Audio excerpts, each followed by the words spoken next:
Olá pessoal, muito bom dia, sejam muito bem-vindos a mais uma edição do nosso Pensando Bem, aqui na FM Cultura 107,7 e estamos também ao vivo pelo YouTube, no canal da Cuboplay, onde estamos fazendo o programa nesse momento aqui nos estúdios da Cuboplay. Juremir Machado da Silva aqui ao meu lado, tudo bem, Juremir?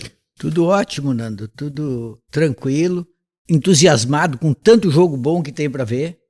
Por exemplo, nesse dia em que nós estamos gravando, dava para ficar olhando o jogo das 4 às 10 da noite. Primeiro Real Madrid e Manchester City, depois o do Grêmio e Atlético Paranaense e por fim Inter e Palmeiras. Nem precisa mais trabalhar, só fica em casa olhando o jogo. É verdade, tem coisa pra se ver, E depois que termina o gauchão e começa, né, os outros jogos parecem tão bons, né? Porque a gente vem do gauchão, né? Então a régua é meio baixa, né? Melhora bastante, né? Melhora bastante. Nosso convidado de hoje, ele é escultor, é cirurgião plástico, Dr. Paulo Favalli. Seja muito bem-vindo aqui, doutor.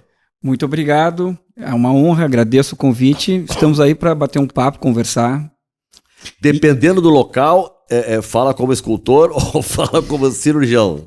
De certa forma, sim, Nando, é exatamente isso, porque hoje minha atividade ela se divide bem entre as duas áreas, então às vezes eu até fico na dúvida, eu acho curioso assim, se eu me coloco como escultor quando me pedem o currículo para às vezes algumas palestras, mas a tendência é me apresentar como cirurgião plástico e escultor, mas são duas atividades, inclusive eu não considero hoje que a escultura seja um hobby, ela se tornou uma atividade profissional, eu diria assim.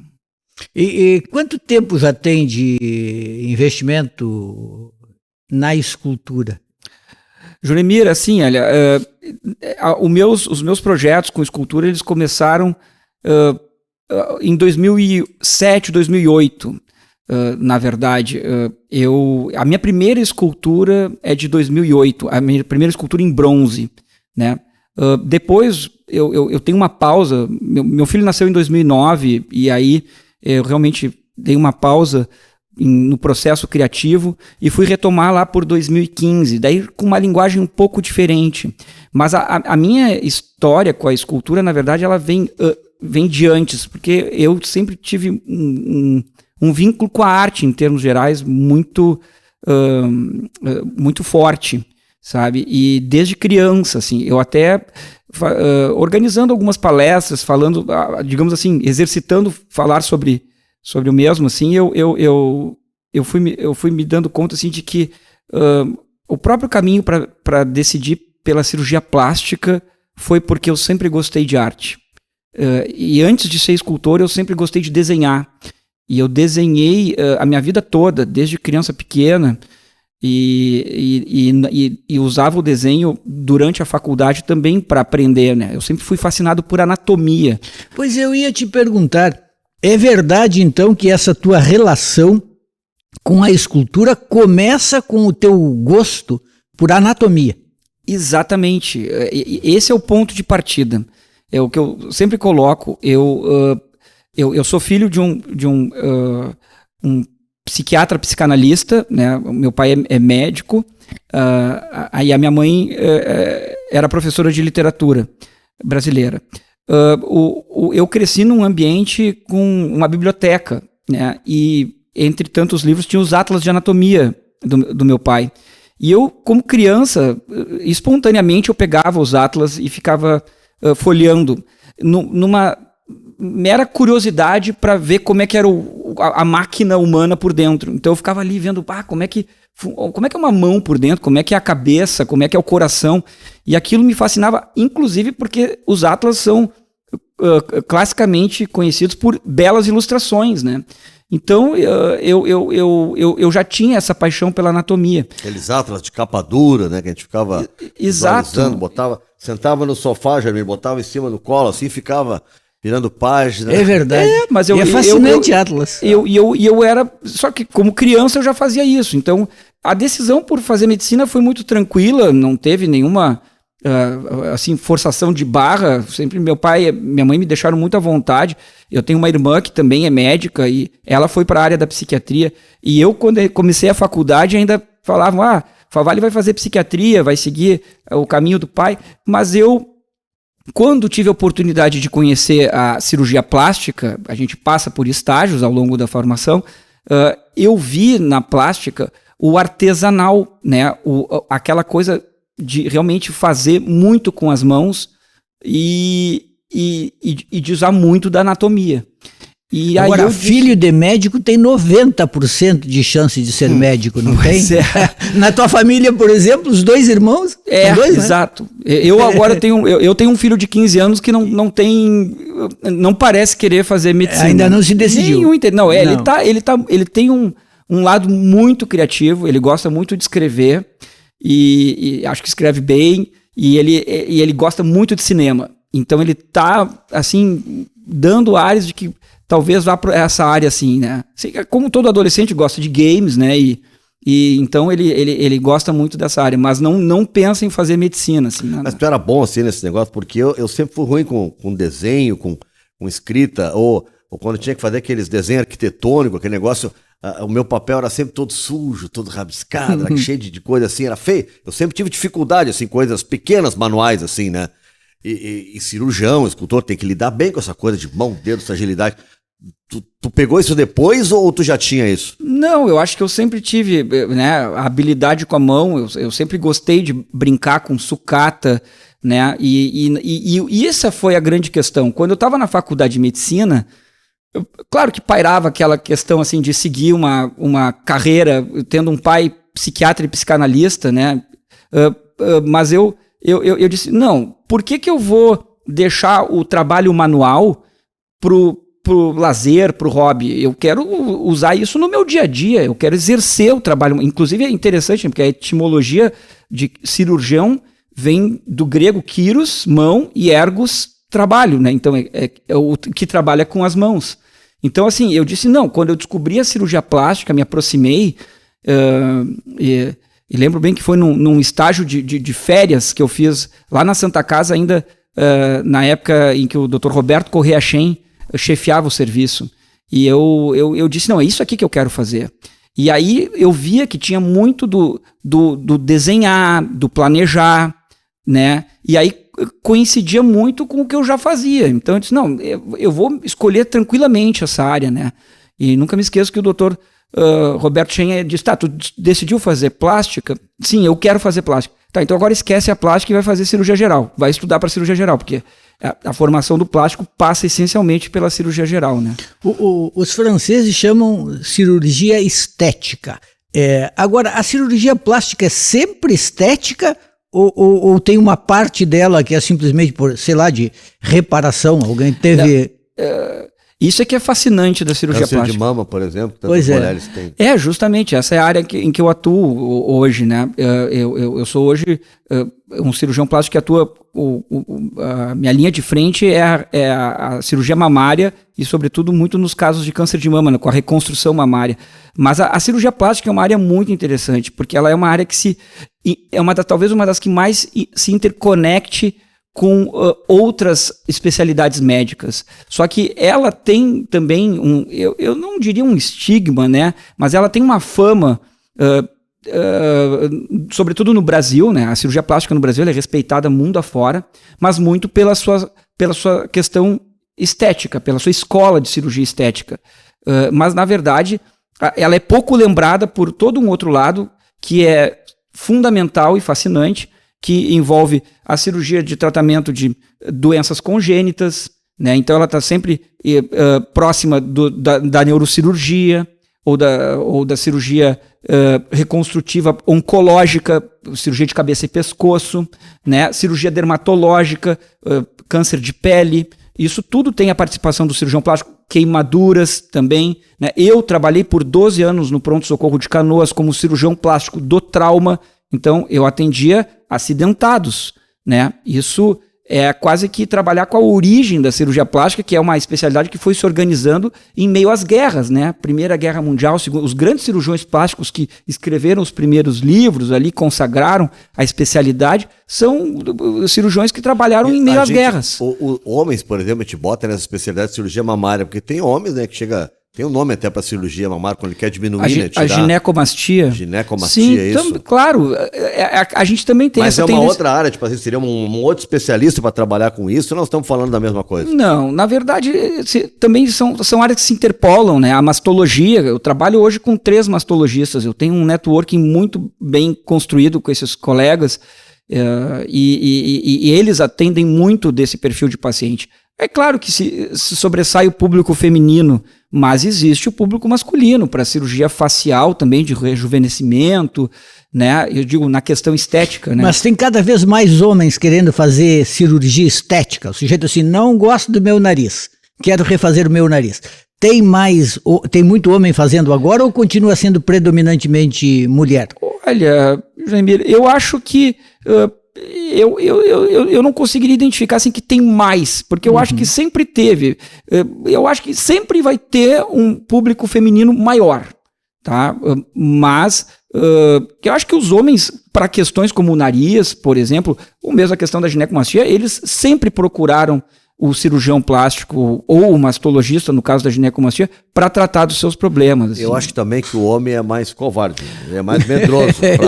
Isso sabe? É fato. Deve ser, não. Isso é gostaria fato. de fazer, mas não faz porque tem medo. Existe uma outra área na qual a cirurgia plástica atua muito hoje, que cresceu muito, que é a cirurgia decorrente que é o pós-bariátrico, porque cresceu muito a cirurgia de tratamento da obesidade mórbida, né? Então são cirurgias que reformulam, mexem em toda a parte funcional do intestino e a pessoa fica sem fome ou com menos fome e aí então ela tem uma mudança metabólica e ela emagrece muito. E aí fica com pele sobrando em várias partes do corpo. E tem hoje colegas cirurgiões plásticos que atuam focado nessa área. E aí o público masculino se equipara ao feminino, eu diria, talvez, assim. Então é bem... E às vezes essa cirurgia se faz por partes, porque em geral é no corpo todo, né? Que é o excesso de pele, né? Idealmente deve se fazer por partes, né? São cirurgias muito grandes, de grande demanda, né? Eu, particularmente, sempre recomendo aos pacientes que se faça... Eu não sou favorável a cirurgias de num tempo só resolver mama, lipo, abdômen. 6, 7, 8 horas de cirurgia. Não dá. Até porque tu tá fazendo uma cirurgia do bem-estar, não é uma cirurgia que tu vai botar 6, 8 horas para tratar um problema cardíaco que é uma questão de vida ou morte para o paciente. O tempo cirúrgico acaba levando a riscos e tu não precisa aumentar o risco, né? Mas vamos falar um pouquinho do escultor, não o escultor de corpos, sim, mas o escultor de obras de arte. A primeira exposição tua que eu vi foi aquela Homem-Máquina lá na Casa da Memória. Quanto tempo faz isso? Foi em 2019. 2019. Foi muito bonita, muito interessante, eu até escrevi sobre. E achei interessante, por exemplo, uma espécie assim de mescla entre o corpo humano e não sei como é que se deveria dizer isso, mas enfim, intervenções no corpo humano, como próteses do corpo humano. Sim. Não próteses no sentido mais médico da coisa, mas mais no sentido assim quase de ficção científica. Isso é uma coisa presente. Como é que tu concebes a tua obra? Bom, justamente, essa exposição que tu viste, Julemir, ela foi segmento de uma outra exposição que foi no Margs, no início do ano de 2019, né? Eu fiquei muito feliz, eu brinco, tá, de certa maneira, assim, porque eu meio que, dá pra dizer assim, que eu estreiei em Copa do Mundo, assim, sabe, falando da arte, porque ser eu não sou do núcleo acadêmico da arte, né? Eu não fiz instituto de arte, eu era até um outsider, e fui assim um pouco outsider quando eu comecei a dar as caras no meio da arte. Foi até em 2017, num salão internacional que teve em São Paulo, que eu me inscrevi por recomendação da minha cunhada, que também é artista e que mora em São Paulo, e fui lá e ganhei o salão. Dali eu me senti, digamos, aceito por aquele grupo, né? E depois, a partir de outros contatos, surgiu a oportunidade de estar no Margs, numa individual. Aquela exposição teve uma repercussão muito bacana e o meu curador, o José Francisco Alves, depois conseguiu, digamos assim, estender a exposição para inauguração da Casa da Memória da Unimed Federação, E a gente acrescentou um ingrediente, porque eram os 500 anos da morte do Leonardo da Vinci. É verdade. Então eu acabei fazendo um trabalho específico que não estava no Marx, mas que foi surgir na exposição da Casa da Memória, da Unimed, que foi uma releitura do homem vitruviano. Né? Eu peguei o desenho do homem vitruviano e transformei em escultura. Então, ao invés de ser visto só de um lado, ela é vista dos dois lados. Essa obra, inclusive, tá no acervo da própria Casa da Memória. E então, de um lado é o homem anatômico da época do Da Vinci, e do outro lado é o homem-máquina dos tempos atuais, do homem híbrido, do homem tecnológico. Por isso que, assim como o Da Vinci se inspirou em Vitrúvio para fazer o seu desenho, né, eu, me inspirando em Da Vinci, coloquei Il Tecno Uomo Vinciano, o nome da minha escultura, né? Agora, Paulo... desculpa. Não, é só porque eu não queria deixar de responder. Vai lá. Eu só fiz essa introdução, desculpa, eu falo muito às vezes daqui a pouco. Pode falar, temos tempo. Mas eu respondendo então, Juremir, só a questão do processo, isso é uma das coisas mais fascinantes que eu acho, que é entre eu gosto muito de estudar o processo criativo. Uma das questões são as referências, tá? Eu busquei referências na minha vida, e existem alguns escultores que foram me mostrando que a ideia de misturar peças mecânicas com o orgânico era possível, e aí eu fui desbravando isso, também muito por influência da ficção científica, tá? Porque eu sou um cara que cresceu na década de 80. E minha mãe me pegava pela mão e me levava em tudo que era filme da década de 80. Star Wars, Terminador do Futuro, Stanley Kubrick, com certeza. Eu cresci, isso era uma das coisas que eu mais gostava de fazer, era ir para o cinema ver ficção científica. Então eu tenho isso muito enraizado. Eu ia te perguntar sobre o que eu acho que deve ser difícil pelo que eu vejo na prática. É tu retratar uma figura, um ser humano, alguém. E tem 2 exemplos aqui em Porto Alegre, né, que dificuldades, que as pessoas têm muita dificuldade de aceitar de algumas esculturas. A do Fernandão, do Beira-Rio. Sim. Né? Volta e meia, não tinha um movimento agora para retirar? Tinha um movimento para retirar e fazer outro. E a escultura da Elis Regina, ali também na usina ali, que tu olha e diz, cadê Elis Regina? Sabe? Então, eu imagino que deva ser muito difícil fazer. A do Laçador é uma coisa brilhante, pelo menos eu acho, olhando. Acho bonita, linda. Ali, a gente tem carinho ali, né? Agora, essas duas que eu falei, olha, estão falando da Elis e do Fernandão. Não gosto. Isso é curioso. Talvez o José Francisco Alves possa até falar com mais propriedade pelo vasto conhecimento que ele tem pelas obras monumentais, né, escultóricas de Porto Alegre e do Rio Grande do Sul.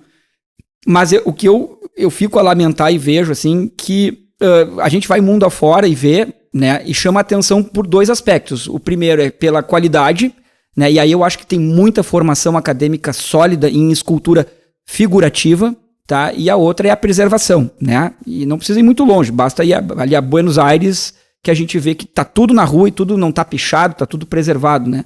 Então, assim, eu acho, Nando, que isso se explica um pouco por isso. Assim, hoje, a arte contemporânea, talvez, ela leve a uma tendência a se buscar algo mais conceitual, mais abstrato, e a arte clássica, figurativa, ela foi ficando meio que pelo caminho, e acho que ela não encontra, talvez, um mercado muito consolidado aqui. Nos lugares, mundo afora, onde a arte ela já vem com toda uma carga histórica muito forte e o mercado de arte está bem estabelecido, as escolas de arte figurativa estão absolutamente presentes e funcionantes. Então o artista tem a formação sólida na figura humana, né? Eu sou apaixonado por isso e até procuro me atualizar, né? Já fiz workshops voltados para isso.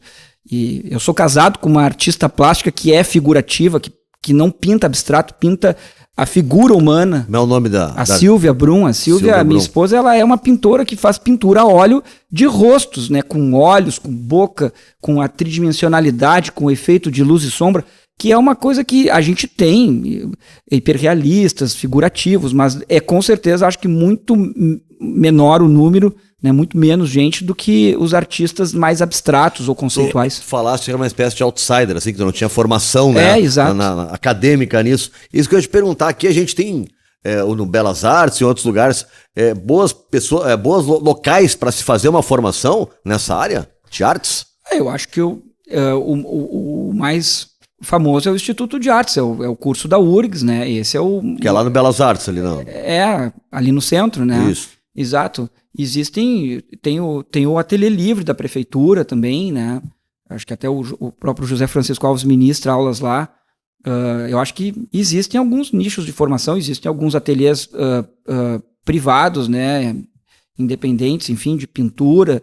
Eu acho que sempre mais de pintura do que de escultura, né? A escultura é um nicho mais restrito, tem toda a questão também da logística para a escultura, mas a escultura aqui no Sul ela é muito forte, assim. Eu sei que Bento Gonçalves, eu acho que tem um pessoal que trabalha com pedra.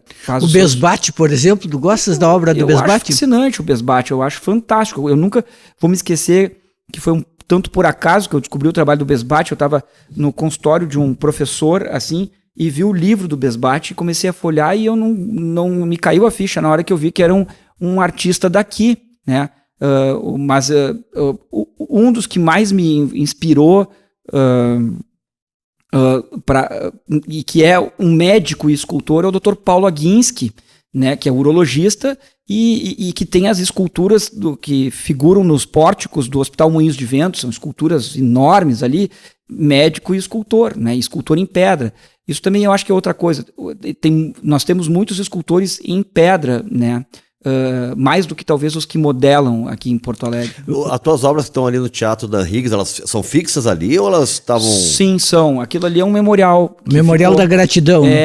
Aquilo ali é um trabalho muito gratificante, foi uma experiência incrível, porque foi em 2021, né? Na verdade, ainda no final de 2020, a Higgs, através do seu presidente, vice-presidente, entraram em contato comigo, já conheciam meu nome e me convidaram para fazer esse trabalho que eu achei fantástico, porque ele ao mesmo tempo foi em comemoração aos 70 anos da Higgs, se não me engano, e aí então eu mergulhei no ano de 2021 fazendo aquele projeto que foi inaugurado no final do ano, que é um tríptico que homenageia os profissionais da saúde na pandemia, e no começo o convite foi para falar... É a cura... A ciência a morte, a ciência e a cura. O projeto todo começou pela morte, porque era inicialmente para lembrar os médicos, os profissionais combatentes que haviam falecido. Foram quantos os médicos mortos no Rio Grande do Sul? Junimir, no Brasil, eu acho que o número é bem alto. Né? Foi alto. O pior é que eu tenho uma palestra específica sobre esse assunto, onde eu menciono os números, mas eu não vou lembrar de cabeça. Número de 700 médicos. Olha, talvez no Brasil todo. No Brasil todo, eu creio. Aqui, eu não sei se a gente chegou... aqui, eu não vou saber de cabeça agora, mas teve um número considerável, sim. E não só de médicos, né? Teve enfermeiros, foram vários profissionais. Só da área da saúde. Da área da saúde. Aí eu só disse assim, aquilo ali era tão grandioso e épico ao mesmo tempo, né? E trágico, que eu disse, não, eu não consigo, não vai bastar falar só da morte. Então eu quis exaltar também, além de homenagear os que morreram e os que ficaram também com o sofrimento dos que partiram, eu quis homenagear os cientistas que estavam buscando a vacina naquela época, né, que também foi uma corrida louca, e depois eu também quis exaltar os vencedores, né, os vitoriosos, tanto pacientes que se curaram, como os médicos que conseguiram curar os pacientes. Então o tríptico narra tudo isso. Agora, tinha colegas médicos que não gostavam da vacina, que pensavam... Pensou nisso também? Não, eu ia falar disso. Como é que se explica que médicos tenham se voltado contra a vacina, contra a ciência? Não entendo. Isso, para mim, até hoje é uma distopia. Eu não consigo entender bem esse processo sobretudo, do questionamento, né? E aí eu fico pensando o quanto essas questões de redes sociais e de engajamento e de algoritmo realmente assim não permeia a nossa vida de tal forma que eu vi colegas respeitadíssimos, colegas pelos quais eu sempre tive a maior estima, assim, daqui a pouco entrando num discurso meio de área cinzenta, assim, meio persuasivo, assim, não, mas não sei o quê. Eu disse, não, alguma coisa está errada, né? A gente cresceu com com toda aquela cultura da vacina, e daqui a pouco ver isso sendo questionado, enfim, essas questões que a gente vê hoje. Aqui no Brasil a gente nasce e vai tomando vacina, né? Isso Sim. desde sempre. Eu nasci nos anos 60 e sempre foi assim. Eu não consigo entender, a não ser por esse processo de intercomunicação A ideologia venceu a razão. Eu acho que sim, só que eu fico até que ponto então aquilo se torna, ou quer dizer, permanece racional ou deixa de ser racional e é algo, se constrói por algo que está nessa questão do algoritmo, de eu começo a seguir tal fulano e começo a acreditar naquilo. Porque eu tenho muitos amigos médicos, assim, alguns de conviver diariamente, e eles sempre me falam de uma expressão que eu até brinco às vezes, que é uma expressão no fundo redundante, medicina por evidência. Porque no fundo ciência é só com evidência, se não tiver evidência é redundante. Mas em todo caso ela diz a verdade, né? Tem que ter evidências, e no caso não tinha. Por exemplo, quais as evidências de que ivermectina fazia algum bem contra a Covid? Não, justamente, a gente teve a tempestade perfeita, né? Porque daí tinha toda uma questão de governo ali também, né? A gente tem que ver que isso alimentou, potencializou todo o discurso, né? E eu realmente, assim, eu não consigo entender, porque justamente, tudo bem, a medicina trabalha dentro de um campo de um empirismo até certo ponto, mas é que a ciência vai andando e vai nos trazendo as evidências, né? E isso é uma outra coisa que é complicada, né? Porque hoje, na linguagem da rede social, do digital, o imediatismo, ele se consolida, o meme.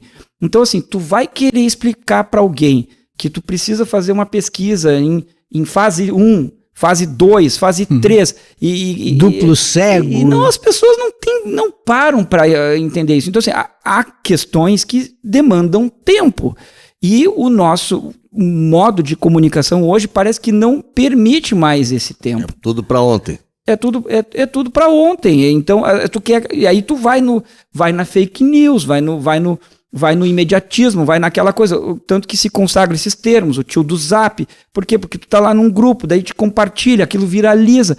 É uma pena que isso tenha se construído e consolidado de uma maneira que eu acho que prejudique a comunicação, sobretudo na área da saúde, né, em questões tão fundamentais, mas assim, mesmo com grandes, com profissionais, com toda a responsabilidade, a gente vê que isso sofreu interferência. Então, deixa eu voltar um pouquinho só para essa área da saúde, para ver na questão essa que talvez seja o câncer que mais, né, atinge as mulheres, que é o câncer de mama. Né? Como é que o nosso serviço público trata isso, senhor? Porque esse dia eu estava vendo na rádio uma dificuldade de uma senhora de conseguir a consulta para fazer, e ela disse que levou 5 meses. Né? Então eu fico pensando, por exemplo, uma mulher que precisa fazer uma cirurgia reparadora. A gente sabe que isso não é uma coisa barata de pagar. Então, como é que é o acesso ao serviço público? Hoje o serviço público acolhe isso ou não está incluído isso no... Não, ele acolhe. O serviço de saúde. Ele tem que acolher, inclusive com a paciente tendo direito a mastectomia, no caso, né? E a reconstrução mamária. O que é a mastectomia? A retirada da mama e a reconstrução mamária, né?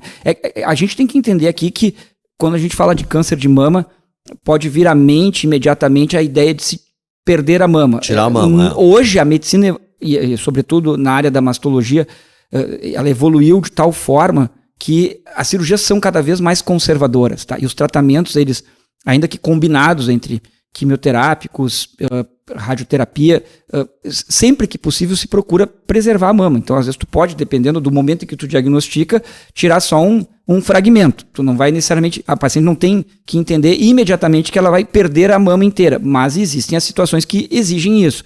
E aí, então, tem que se reconstruir. Na rede pública, eu não trabalhei na rede pública com reconstrução mamária, tá? Mas até onde eu tenho de informação, isso tem por lei, o SUS engloba essa questão. O que eu acho que até hoje o grande problema é um tanto a demanda, né? E uma certa, talvez, impessoalidade por conta do grande volume. Então, assim, imaginar que tu vai fazer uma retirada da mama, uma reconstrução customizada, com um padrão, né? Talvez seja não seja nesses moldes, como uma paciente que esteja ali no teu consultório fazendo 1, 2, 3 consultas antes da cirurgia, programando aquilo, né? Também, isso demanda às vezes tempo e uma construção de um planejamento cirúrgico. Mas, até onde eu sei, o SUS tem que funcionar com essa sistemática, né? Paulo, é muito comum encontrar médicos apaixonados por arte. Nós tivemos grandes médicos e escritores. Podemos sempre citar Moacir Scliar, era médico, foi um grande escritor. E eu conheço, entre tantos, 3 médicos muito apaixonados por arte. O Dr. Nilson Mai, Dr. Alcides Stumpf e o Gilberto Schwartzman. Gilberto que está por toda parte agora mesmo, estreou uma peça dele, A Força da Arte, uma sátira maravilhosa em relação ao tempo da pandemia, a alta burguesia que vai se refugiar na serra em meio à pandemia. Bom, e aí 2, 3 casais juntos começam a aparecer todos os podres. De onde é que vem essa ligação tão forte entre a medicina e a arte? Olha, eu vou te dizer, Juremir, que eu acho que é na questão do humano, sabe? Eu lembro que, talvez eu responda pela minha experiência, assim, uma das questões fundamentais no processo criativo de um artista é a curiosidade, né? Esse é um dos alicerces. Tu tem que estar curioso, tu tem que ter os olhos abertos a querer te interessar por algo e te aprofundar por aquilo. O artista produz quando está extremamente vinculado a algo. E a curiosidade, então, ela eu lembro que no meu caso, assim, eu era curioso pelo ser humano. Aí tu vê assim que talvez uma das maneiras mais ideais, eu diria assim, de se conhecer o ser humano é estudando a medicina, sabe? Tu tem uma capacidade, tu tem uma oportunidade de entender o ser humano por diferentes espectros, né? Do físico, do psicológico, do normal, da doença, sabe? Então eu acho assim que existe muito da questão do artesanal na medicina, do criativo na medicina, né? Se a gente for pensar nas maneiras como se buscam técnicas cirúrgicas, procedimentos diagnósticos, é fascinante isso. Eu acho que, e sobretudo na questão da sensibilidade, eu não posso deixar de citar isso, né? Na questão do médico, por excelência, aquele bom médico, ele tem que saber observar, ele tem que saber ouvir, e sobretudo ouvir, que é talvez uma das ferramentas mais terapêuticas, e às vezes o próprio médico, diante de toda essa correria que é o nosso dia a dia, nem pare para se dar conta, né, de que tem que parar para ouvir, e só isso já ajuda. E essa sensibilidade, ela não tem como se desvincular da percepção artística, sabe? Então eu acho que os médicos artistas, eles vão encontrar por esse caminho, eles têm isso em comum. Os jogadores de futebol médicos também eram artistas. Sócrates e Tostão, os 2 que eu lembro, Júlio. É verdade. De fato. Eram 2 gênios. É curioso, né? O Tostão ainda foi se formar depois, mas o Sócrates, ele era já médico jogando futebol profissional. É uma façanha. Uma façanha. É fantástico isso, né? Porque aí tu pensa assim, bom, era médico e foi jogar bola, mas não jogava tão bem. Mas craque, né? Craque. Isso é fantástico, né? Eu acho muito bacana mesmo. Na tua escultura, tu trabalhas preferencialmente com metal. Sim. Né? Principalmente com bronze. Como é que se dá essa escolha, assim? Como é que tu sentes assim, olha, para mim a arte é melhor pedra, para mim a arte é melhor metal? Bom, perfeito. Aí é interessante entender que dentro da escultura existem 2 grandes áreas, tá? A área do entalhe e a área da modelagem. Tá? Existem aqueles escultores que se sentem à vontade em desbravar uma pedra, né? E reduzir essa pedra até chegar na forma. Tá? Mas existem os escultores que se sentem mais à vontade em adicionar a massa, seja a argila, né? Eu trabalho também com as massas de modelar um pouco modernas, digamos que são à base de óleo, não à base de água, mas enfim, o fato é que umas tu adiciona. Quando eu comecei a desenvolver o meu processo de trabalho, a minha linha de trabalho, eu tinha uma influência muito forte da ficção científica, e essa ideia de querer misturar o humano e o orgânico, o natural, com algo que é tão premente hoje, que é a tecnologia, a nossa simbiose com esses aparelhos aqui, que parece que você não consegue sair mais sem isso grudado na tua mão, assim. Então eu disse, não, tem que ter metal porque tem que ter tecnologia. E o metal nada mais é do que uma cópia do teu trabalho modelado, né? Então eu faço a minha escultura num ateliê, que é na minha casa, né? Modelo, e depois eu levo para uma fundição, né? E foi a glória quando eu conheci a fundição Jamil Fraga, né? Eu digo, lá é a fábrica dos sonhos, porque lá o Jamil é como entrar num estúdio de cinema, assim, vou botar as coisas em prática, né? Lá todas as minhas ideias começam a tomar forma, porque eu modelo e daí lá ela vai virar bronze, por um processo extremamente artesanal também. Eu vejo a capa do Animals, do Pink Floyd, que é bem isso, né? Aquela ideia do misturar a civilização, né? Ali no caso, ali, não sei se tu conhece aquela capa, mas é bem uma coisa bem... até a sonoridade daquele disco, né? O tipo de guitarra que usam, tá? Tem uma sonoridade assim de fábrica, de indústria, de máquina, de uma coisa assim. Exatamente. Eu particularmente fui encontrando mais a influência pelo lado do cinema, né? Assim, por isso, né? Até eu acho que eu tendo sido filho de uma professor de literatura, queria ter sido mais assíduo na leitura, né? Eu gosto de ler, mas eu acho que eu não consigo ler tudo que eu queria ler. E o filme acaba sendo mais rápido, né? Mas eu cresci muito com essa cultura do cinema de calçada, né? De ir nos cinemas de calçada. Tenho uma saudade daquela coisa assim do clima. Ainda recentemente, ainda ano passado, fui no Fantaspo, assim, naquele clima de Capitólio, assim, foi maravilhoso, aquela coisa da nostalgia, né? Inclusive o Fantaspo tá rolando nesse momento. E eu acho bacana essa coisa. Acho que a gente tem 3 hoje em Porto Alegre. O Capitólio, o Vitória, que voltou, né? O Vitória voltou, ainda não fui lá, mas voltou. E os Cine Bancários, ali na sede do Cine Bancários. Mas era um astral demais aquilo.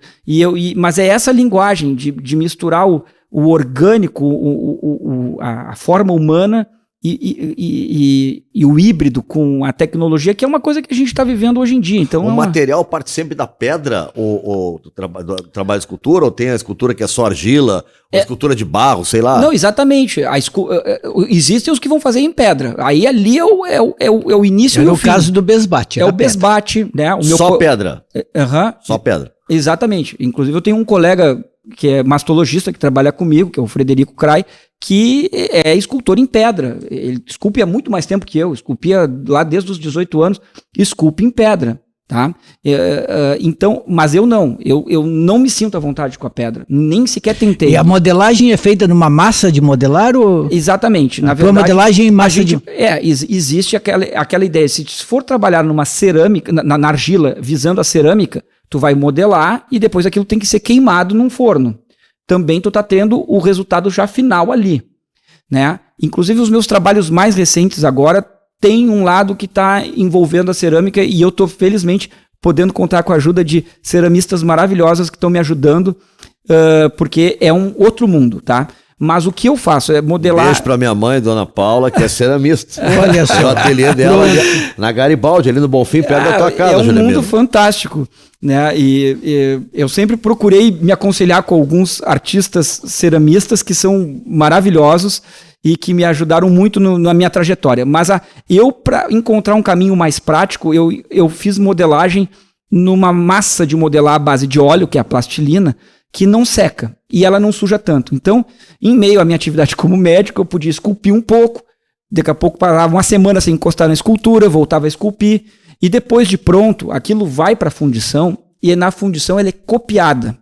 Ela é primeiro feita uma forma, da forma ela é feita uma cópia em cera, a cópia em cera vai ser derretida e vai ser ocupada pelo bronze. Então, o que tu vê do bronze nada mais é do que uma cópia do que tu fez, que se perde, tá? O que tu fez inicialmente se perde, de certa maneira. Fica um gabarito que pode permitir outras cópias.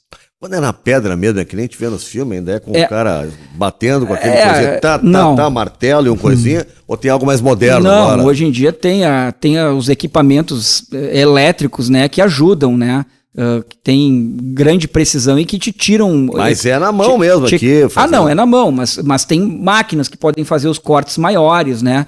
Eu fico imaginando o que seria para o Michelangelo esculpir lá o Davi com 5 metros, aquele bloco lá, tu não ter nada elétrico, né? Com certeza não faziam sozinho, né? Então tu tem que ter uma equipe te ajudando, né? Quando tu estás fazendo uma cirurgia estética, alguma vez assim tu ficas pensando assim que tu estás esculpindo, tu te sentes assim um escultor na hora de fazer esse trabalho de cirurgião? Essa pergunta ela é interessante, tá, Jamila? Na verdade, assim, eu acho que há um processo mental que possa funcionar em comum aí entre as duas áreas, mas são áreas bem diferentes. Eu acho que talvez hoje, é que eu digo assim, tá? Uma das questões em qualquer cirurgia plástica, sobretudo nas estéticas, existe uma coisa que é o planejamento, tá? Que é o desenho, tá? Ainda que num tridimensional, tu tem que pegar uma caneta e desenhar na paciente a tua estratégia. Isso sim é o estado da arte. Eu digo até para a paciente, porque vamos supor que ela vai fazer uma cirurgia amanhã à tarde. Eu peço para ela ir de manhã no consultório e eu desenho ela. E eu digo, isso aqui é como se a cirurgia tivesse começado, porque isso aqui é o nosso GPS. Desenhado isso aqui é o plano de voo, sabe? E ali tá definida a questão. Depois, durante a cirurgia, pode haver alguma mudança, alguma pequena mudança, mas a estratégia costuma seguir muito o teu planejamento do desenho. E ali sim é muito da arte, né? Agora, o dia a dia ali do cirurgião no bloco é corte, é sangramento, é técnicas cirúrgicas, que eu acho que daí se diferem muito do que é o fazer artístico, né? As mulheres ainda... Desculpa, mas bumbum e seios ainda são as duas áreas que elas mais procuram? Sim, para a área estética, claro. O abdômen, sobretudo pós-gestação, né, incomoda muito as mulheres, mas a mama é uma área que incomoda muito também, pós-gestação se modifica com a amamentação, né, então são áreas que... E no rosto agora não tem muito procedimento, por exemplo, em lábio, nariz? Direto. Eu não atuo nessa área. Né? E é uma área que eu diria assim que talvez hoje até nem sei se o cirurgião plástico é necessariamente o mais lembrado, porque ela é uma área muito, eu diria, usurpada por outras áreas e nem mais só da medicina, né? Não tem dentista que atua. Tem todas as áreas assumiram isso, e isso eu acho que até remete a uma questão eu não sei se de crise na questão mercadológica da medicina, mas o que todo mundo vai procurar? Vai procurar o que é mercado privado, o que se recebe através como um produto, que se compra, se paga, né? Porque tem muito da medicina que depende da saúde suplementar, do SUS, e aí tem as questões de remuneração, que pode não ser a mais adequada.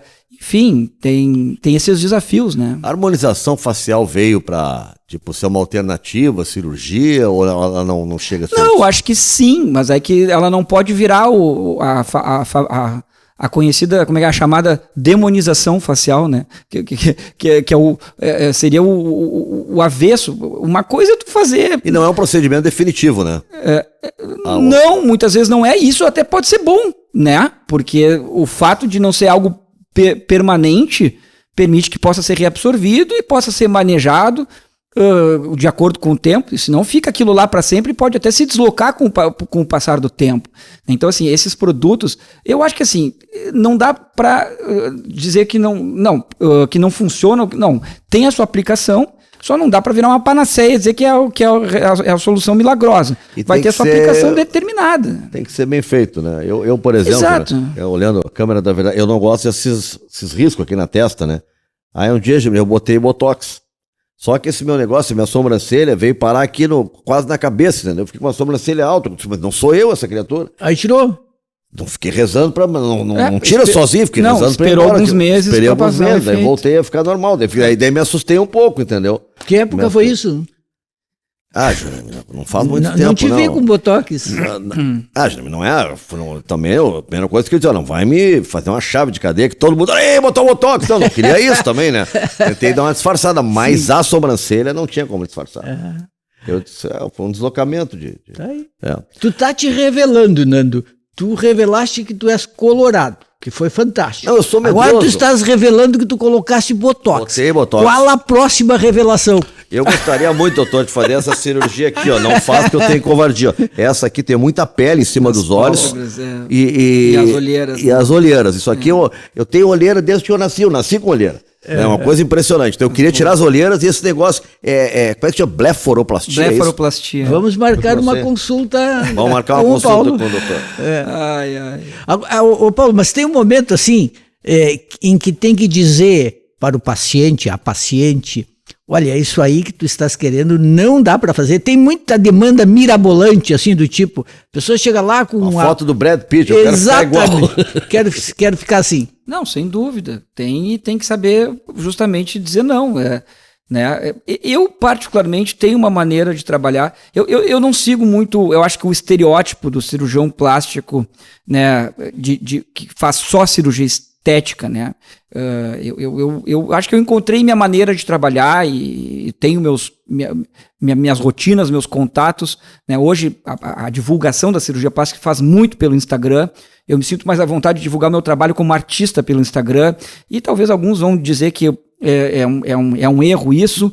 Eu reconheço que eu deveria talvez ser um pouco mais enfático, mas é a questão de estilo, de jeito, tá? Eu vejo que tem gente que tem muito o perfil para fazer isso, e que eu acho que conversa muito com o perfil de paciente que busca essa cirurgia, que quase que uma retroalimenta a outra, e eu tenho talvez o mais discreto. O que eu vejo é que tem alguns colegas que não tem jeito para fazer isso, a divulgação no Instagram, e ainda assim se sentem na necessidade de fazer, porque quase que o mercado hoje exige isso. E aí parece que vão meio que sem muito jeito.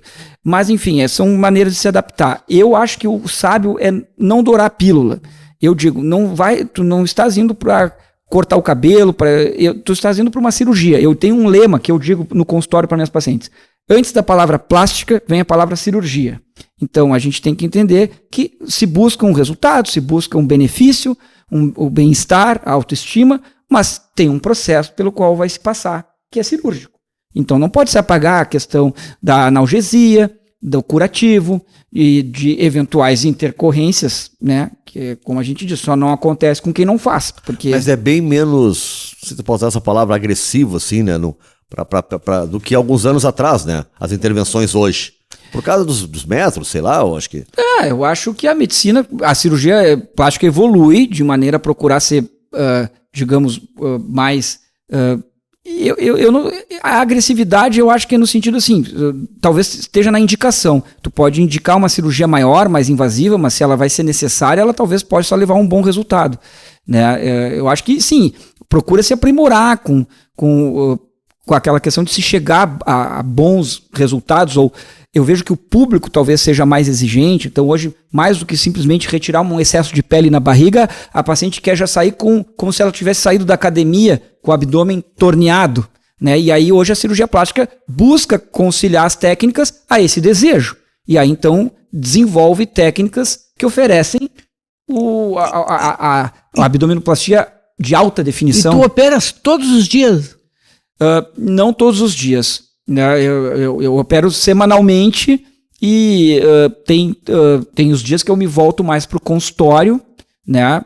E a gente tem que conciliar as questões de pré-operatório, de pós-operatório.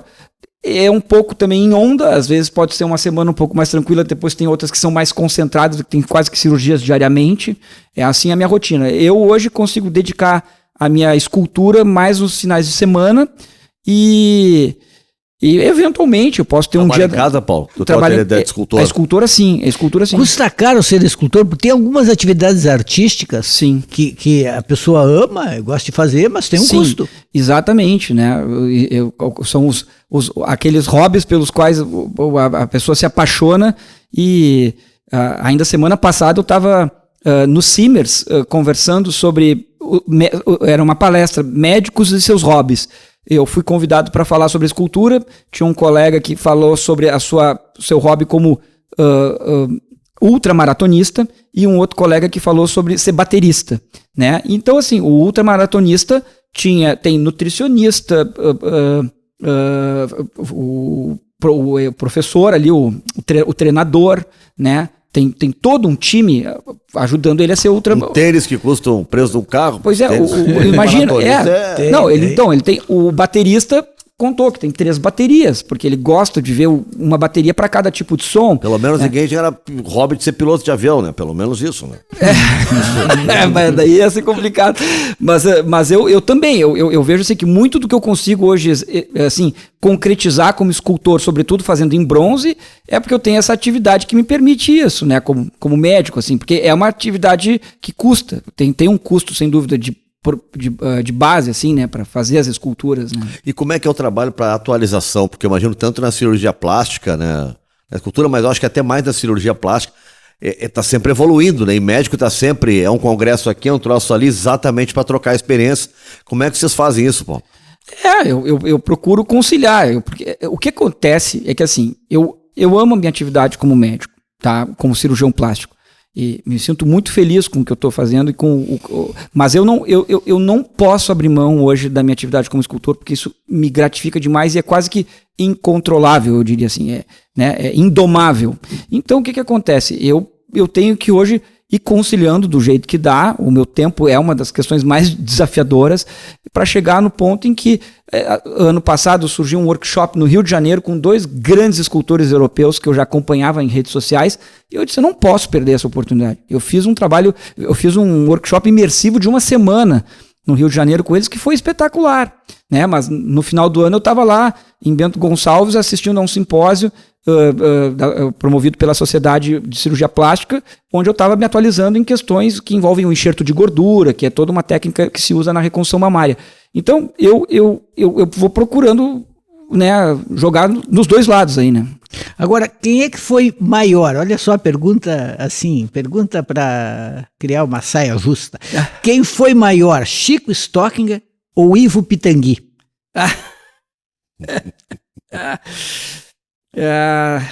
Olha, eu acho que, bom, difícil comparar quando são 2 áreas tão distintas, né? Mas o Chico, ele é incrível, porque o Chico, eu acho que tem toda a questão também do contexto, tá? Isso é uma questão que a gente tem que levar em conta. O contexto influencia o ser humano na sua atividade, né? Uma coisa é ser artista nascendo aqui, a gente tem que reconhecer. Uma coisa é ser artista nascendo no centro, talvez, a gente chama o centro do país, São Paulo, Rio, onde tem feiras consagradas na América Latina. Outra coisa é ser artista nascendo em Londres, nascendo na França, né? Tu tem um ambiente todo diferente. Então o Chico tem toda essa questão, né, de ter sido um artista renomado nacionalmente, ele rompeu as fronteiras e tem um trabalho que se tornou consolidado. Agora, o Pitangui é fantástico, ele fez isso com a cirurgia plástica também, ele tornou a cirurgia plástica brasileira conhecida mundialmente, né? Ele era o cara nesse métier. O bacana do Pitangui foi que ele se tornou conhecido fazendo um trabalho de cirurgia reconstrutiva, que foi numa tragédia, a maior tragédia de todas, né? Superou a tragédia da Boate Kiss, foi a tragédia do incêndio num circo. Agora eu não sei se eu vou errar falando que se foi em Niterói, tá? Ou no Rio de Janeiro. E o Pitangui, ele gerenciou toda a linha de frente no atendimento de inúmeras crianças queimadas e então ali ele se destacou muito, tanto que o Nick Lauda depois veio a fazer cirurgia com ele, né? Eu não sabia disso. O Nick Lauda teve aquele acidente, ficou preso no carro, ele ficou desfigurado. Ele fez inúmeras cirurgias, ele foi procurar o Pitangui, inclusive, e depois aí o Pitangui ele teve toda uma também assim, a oportunidade de viajar pelo mundo e ter uma formação com os grandes, né? E aí ele também soube divulgar muito também da cirurgia, criar. Tanto que ele era membro da Academia Brasileira de Letras, ele escrevia muito e desenvolveu muitas técnicas assimiláveis pelos alunos. Então, por isso que ele criou uma escola que se consagrou. E aí, então, ele se tornou famoso mundo afora. Né? A gente tem só mais 2 minutos. Sim, perfeito. Paulo, onde é que o pessoal hoje pode ver o teu trabalho de escultor? Eu diria assim... Eu tenho esculturas expostas no hospital, nas dependências do Hospital Moinhos de Vento. Hoje tenho 4 esculturas lá.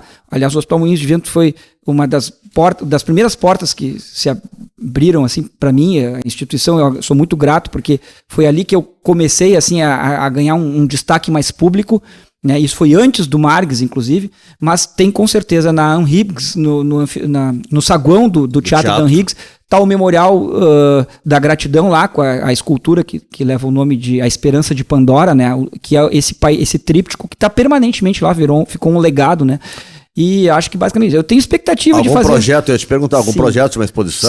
Sem dúvida. Há uma expectativa, ainda as questões estão no âmbito da organização, mas eu tenho a grande expectativa de uma exposição institucional no início do ano que vem, com obras totalmente inéditas. Eu acho que vai ser muito bacana. É um homo máquina, assim, né, vitaminado, assim, se dá para dizer, porque a primeira teve uma repercussão muito legal também. Casado com artista, não tem problema em casa pelo tempo que ocupa nos finais de semana com a parte da obra de arte. Nós somos extremamente caseiros e adoramos o nosso tempo livre estar em casa produzindo arte. Eu e a Você se Silvia. mete um no trabalho do outro? Tipo, não, se mete na boa, tipo, acho isso. Dá aquilo. palpite. Em todos os aspectos, do positivo ao negativo. Chega lá, critica. O que achaste? Tipo, uma porcaria. Detona. Com carinho, carinhosamente. Vai abrir na sala, a minha né? esposa, ela é maravilhosa nesse aspecto. Ela sempre me ajudou muito, sobretudo que a minha arte tende a ir para um figurativo cada vez mais com ênfase nisso. E ela como ela é muito atenta a isso, ela me ajuda muito, a Silvia, nesse aspecto. Tu és colorado, né? Sou colorado. Como colorado escultor, o que tu achas da estátua do Fernandão? Eu tenho que ser franco, eu não gosto dela, Eu infelizmente. Ela não tem as proporções e acho que não homenageia à altura todo o legado do Fernandão para nós, né? Tá dito. Concordo, tá dito. Eu também. Paulo, muito obrigado, Eu parabéns que pelo agradeço. trabalho. Muito obrigado pela oportunidade aqui. Valeu, Paulo. Artista, cirurgião plástico, escultor, Paulo Favalli foi o nosso convidado hoje aqui no Pensando Bem. Juremir, tem um corte teu aí provocando o Cudê que tá na internet aí, tá? Tu não te mete com o nosso treinador. Eu também. nem estou sabendo, o Paulo sabe disso, a obra da gente, ela ganha autonomia, Sim, ela se liberta da gente. Se liberta e não nos pertence mais. Eu nem sabia. Agradecer aqui ao Lucas, ao Gustavo, o pessoal aqui da Cuboplay, né? Venha também você para Cuboplay. E lembrando que esse programa fica na plataforma aí da Cubo, vai a partir da meia-noite de hoje, ele entra também no Spotify da Cuboplay. Bota lá Pensando Bem, que pode assistir. E esse programa sempre é uma parceria com a Matinal Jornalismo e com a revista Parêntese, do nosso professor Luiz Augusto Fischer. Tá certo? Semana que vem a gente volta às 9 da manhã. Bom final de semana para todo mundo. Tchau, tchau.